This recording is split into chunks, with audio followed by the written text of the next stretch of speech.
December 2024, I made small shifts that put me ahead of everyone else in 2025. Opportunities just flowed to me. Doors just opened up in my business. I achieved my goals, grew my business, and made my yearly salary in a month. 99% of people will never have that because they're focusing on the wrong things. But if you apply what I'm about to teach you, 2026 will not be like any other year you've lived. It will be soft, abundant, and extraordinary. Hey lovelies, welcome back to my channel. Today I'm talking about how to attract the life of your dreams before 2026. Now don't get me wrong, I love the new year. It's always a great opportunity for you to make great changes and take action to what you want to achieve. And that's the mistake that I see a lot of people making, focusing on the action first. A business to start, creating the content, or even starting the diet. But what a lot of people don't realize is there's actually more crucial work to be done before the action. And those are the small shifts that I want to share with you that will set you up for success in 2026. The first thing that you need to do to attract the life of your dreams before 2026 is something that only 1% of people are willing to do. Because yes, you might want the success, the 10K months, traveling whenever you feel like it, and not having to work hard for your money. But I had to ask myself, am I the woman who makes 10, 20, 30K a month? Am I the woman who doesn't have to work hard for her money? And the reality was I wasn't. I was still holding on to every penny and not allowing myself to enjoy the little luxuries in life. I was still surrounded by people who didn't believe that it was possible to make over 5 figures a month without working a 9 to 5. People who were constantly moaning how hard life was, but were not doing anything to change their circumstances. I wasn't willing to invest in my beauty, my health, my finances, my knowledge. I was still working harder and hustling because deep down I believed that if I didn't do that, I wouldn't make any money. There was a huge gap between what I desired and who I actually was. There was no congruency between my goals and how I was living and what I was doing until I started working on becoming the woman of my dream before I had attracted the life of my dream. And my dream woman is a soft, feminine woman of God, beautiful inside and out, well-spoken, well-dressed, well-mannered, humble yet still confident, magnetic, walking in her purpose and servitude. She's known, respected, living a life that's congruent with her thoughts, feelings, and action, who attracts and not chases, flows and not forces. A lot of people say, once I've lost the weight, once I have a man, once I have a bigger house, once I have more money, and then I will invest in my beauty, invest in my health, invest in my finances, invest in my growth.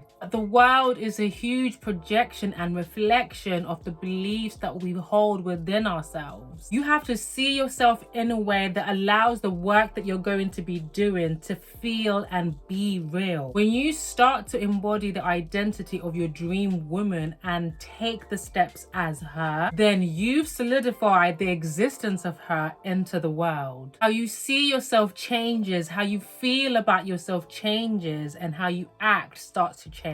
When you become certain of you, the world becomes certain of you. The next way to attract the life of your dreams before 2026 is the cheat code to life. Once you master this, you will always win. I always felt that I was unlucky or even cursed, and not from a fault of not trying. Somebody said, all I had to do is fill out this form and I got a huge refund, or I got paid this amount of money. When I do it, I'll be told they're not doing it anymore, or there was a reason why I was not applicable for it. But it was only in becoming my dream woman that I realized that it had become programmed within me that even when I truly wanted something and I was putting in the work to achieve it, I would have unknowingly and unconsciously talked myself out of it before even trying. That things are never easy for me. I had to work twice as hard than everybody else, or that could never be me. My glass half empty unconsciousness was holding me back and keeping me in the same place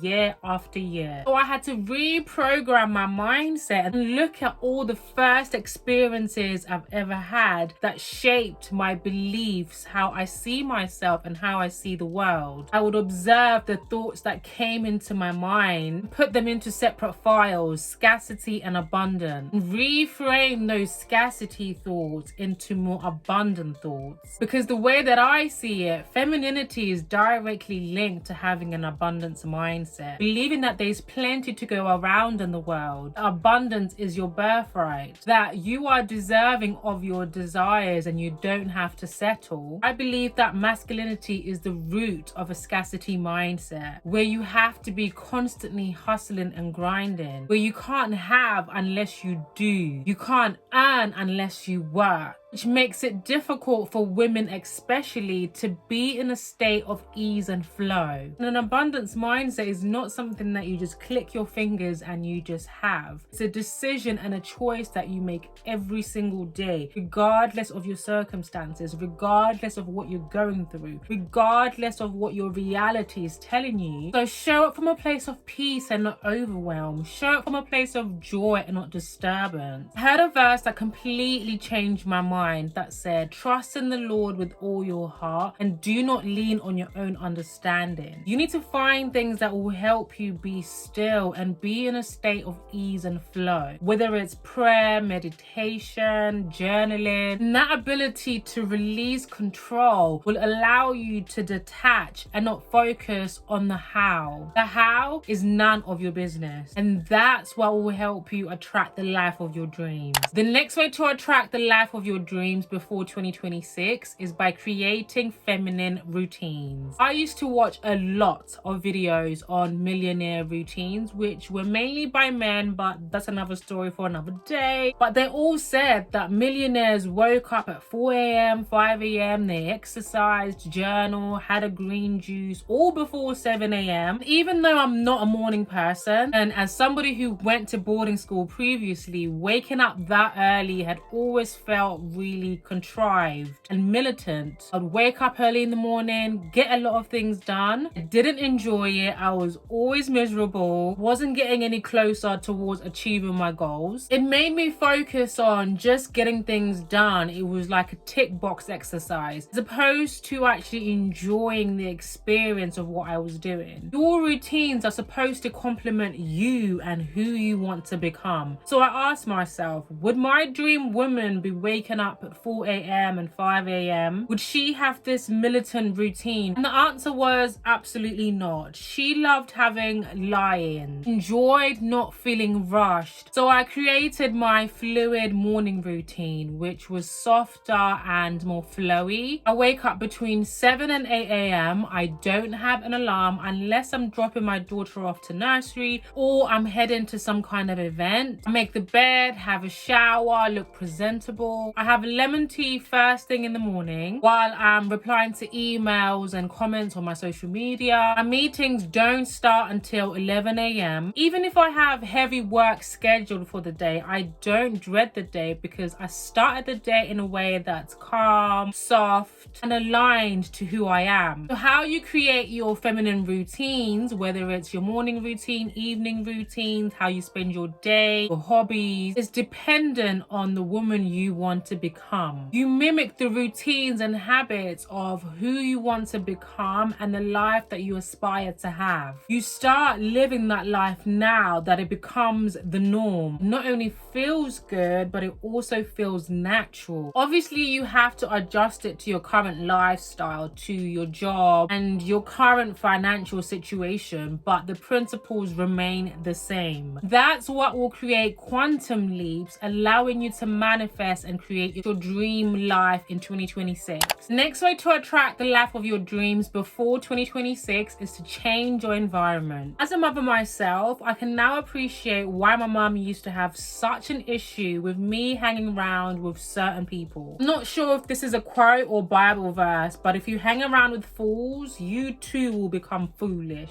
So I became really sensitive to the people I surrounded myself with, to the people I called friends, to the place places that I went to, how they made me feel, what we talked about, and what I did or didn't do as a result of that. I realized that I was surrounded by women who were in survival mode, who did not prioritize the balance of their masculine energy and feminine energy. Women who worked hard but had nothing to show for it. I was the most successful person in my friendship group. I distanced myself from these women, which quietened my masculine responses. When I would meet new people, I would pay attention to how they spoke, what they spoke about, what was important to them before even agreeing to go on a coffee. I stopped shying away from rooms that had other successful women because it made me feel inferior. I reprogrammed my social media algorithms to show me women who were making over 6 figures and 7 figures. I upgraded my everyday environment, places I walked, where I went to get coffee, the social clubs that I enrolled my daughter into. I started working in boutique coffee shops and hotel lobbies. You change your environment, you change your life. This is essentially the law of exposure. When you change your environment, not only are you bound to meet new people who are on your level, you are also going to be operating in the frequency of that level. And that's what will help you attract the life of your dreams quicker. The next thing you want to do to attract the life of your dreams before 2026 is to be open to opportunities. I spent a long time being a people pleaser, saying yes to every invitation and every offer. That when I started working on my self-worth and self-value, saying no became my natural disposition. Before I've even heard you out, no. Before I've even given it any thought, no. But I took it so far that I was now blocking my own blessings. I realized that the femininity of being in agreement kept me open to new opportunities. Instead of questioning, why would this brand want to work with me? I don't know the technicalities of CRM. I would accept the partnership.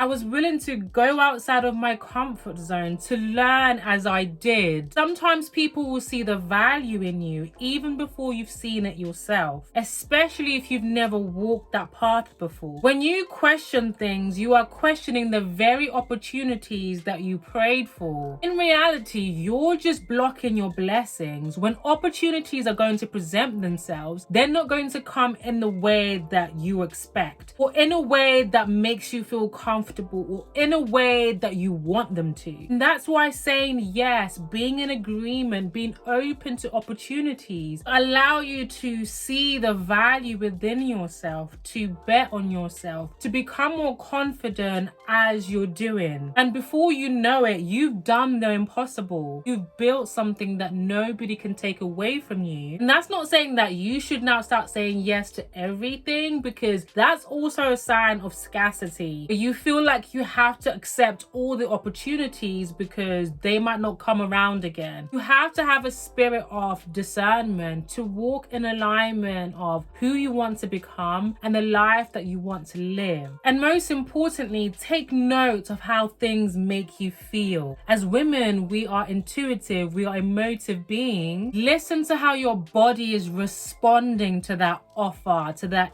email, to that invitation. Trust in your gut. Listen to your intuition, and that will steer you in the right direction of whether you should be saying yes and being in agreement with that, or whether you should be saying no and walking away from it. The next way to attract the life of your dreams before 2026 is to change your internal dialogue. I used to say, I just need enough to get by. I just want to survive. I need enough to pay my bills. And sure enough, that's the exact existence I had. Just scraping by each month, living paycheck to paycheck, living from my overdrafts and credit cards, and living in that perpetual cycle every single year. Until I started speaking life into myself. Money flows to me easily. I deserve to have money. I stopped being fake humble and started being honest that I wanted to be wealthy. I wanted to live an abundant life. I started doing gratitude affirmations of where I was, what I had achieved, and where I had come from. I started speaking life into my goals, into my dreams, into the things that I wanted to achieve, as though I had already achieved them. I'm the woman who's paid to exist for who she is, how she thinks, and not how many hours she works.